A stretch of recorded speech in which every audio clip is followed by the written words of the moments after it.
அனைவருக்கும் வணக்கங்க. இப்போ மருத்துவ பொறியியல் வேலைக்கான கிரக நிலைகள் பார்க்கலாங்க. சிம்ம லக்கணமாகி லக்கணத்திலே சூரியன் கேது இருந்து லக்கணத்திலிருந்து 10ஆம் இடத்துல சுக்கிரன் ஆட்சி பெற்று நின்றாலுங்க பிரசவம் பார்க்குற டாக்டராக மாறலாங்க. சிம்ம லக்கணமாகி லக்கணத்திலே சூரியன் ஆட்சி உச்சம் பெற்று இருந்ததுன்னா அப்போ சிம்ம வீட்டிலைங்க சிம்ம லக்கணம் சுக்கிரன் குரு சேர்ந்துருந்தால் தோல் டாக்டர் ஆகலாங்க. சிம்ம லக்கணமாகி லக்கணத்திலே சூரியன் சுக்கிரன் கேது சேர்ந்துருந்தால் ஹோமியோபதி டாக்டர் ஆகலாங்க. கன்னி லக்கணமாகி லக்கணத்திலேயே சூரியன் புதன் சேர்ந்திருக்க குரு மீனத்தில் பார்த்தாங்க காது மூக்கு தொண்டை வைத்தியர் ஆகலாங்க. கன்னி லக்கணமாகி லக்கணத்திலேயே சூரியன் குரு புதன் சேர்ந்திருக்க செவ்வாய் 3இல் நின்றால் மருந்து மாத்திரை சம்மந்தப்பட்ட விஷயங்களில் நிபுணராக இருக்கலாங்க. கன்னி லக்கணமாகி லக்கணத்திலேயே சூரியன் சந்திரன் குரு சேர்ந்திருந்தால் குடல் இறக்க இரணி ஆப்ரேஷன் டாக்டர் ஆகலாங்க. அடுத்தது கன்னி லக்கணமாக லக்கணத்தில் சூரியன் சுக்கிரன் ராகு சேர்ந்திருந்தால் எக்ஸ்ரே எடுக்கும் டாக்டர் ஆகலாங்க.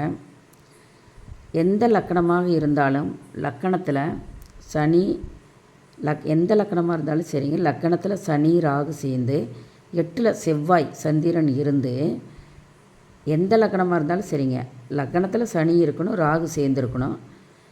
8ஆம் இடத்துல செவ்வாயும் சந்திரனும் இருந்து 11இல் சுக்கிரனுன்னா டாக்டர் ஆகிடலாங்க.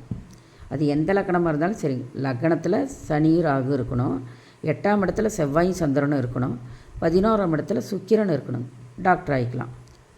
அடுத்தது புதன் சுக்கிரன் சனி கூடி சமம் பெற்றாலும் குரு செவ்வாய் புதன் கூடி 2இல் இருந்தாலும் டாக்டர், இன்ஜினியர், அக்ரி, டெக்னிக்கல் போன்ற புகழத்தக்க கல்வி அடைவாங்க. இப்போ 9இல் லக்கணத்திலிருந்து 9இல் புதனும் குருவும் கூடியிருந்தாலும் லக்கணத்திலிருந்து 2ஆம் இடத்துல சந்திரனும் புதனும் கூடியிருந்தாலும் செவ்வாய் சனி சுக்கிரன் சேர்ந்து இவர்களுடன் பலமுடன் ஆட்சி உச்சம் பெற்றிருந்தால் ஆராய்ச்சி கல்வி படிப்புங்க. 2ஆம் அதிபதியும் 6ஆம் அதிபதியும் சேர்ந்து நின்றால் ஆசிரியர் கூட ஆகலாங்க. இந்த மாதிரிங்க படிப்புக்கு தகுந்த இதுங்க நீங்கள் பாருங்கள். இது இந்த மாதிரி இருக்கா அவங்க ஜாதக கட்டத்துலேன்னு பாருங்கள். நான் கட்டம் போட்டேன்னா போர் அடிக்கும், உங்களுக்கு தான் தெளிவாக லக்கணத்திலிருந்து கட்டத்திலிருந்து அப்படின்னு சொல்லியிருக்கிறனால அதை வச்சு நீங்கள் பாருங்கள், தெளிவாக புரியுங்க. எல்லாத்துக்கும் ஷேர் பண்ணுங்கள், எல்லோரும் பயனடையட்டும், தெரிஞ்சுக்கிட்டோம், அந்தந்த கல்வி படிக்கலாம். அதுக்காக நன்றி, சுபம்.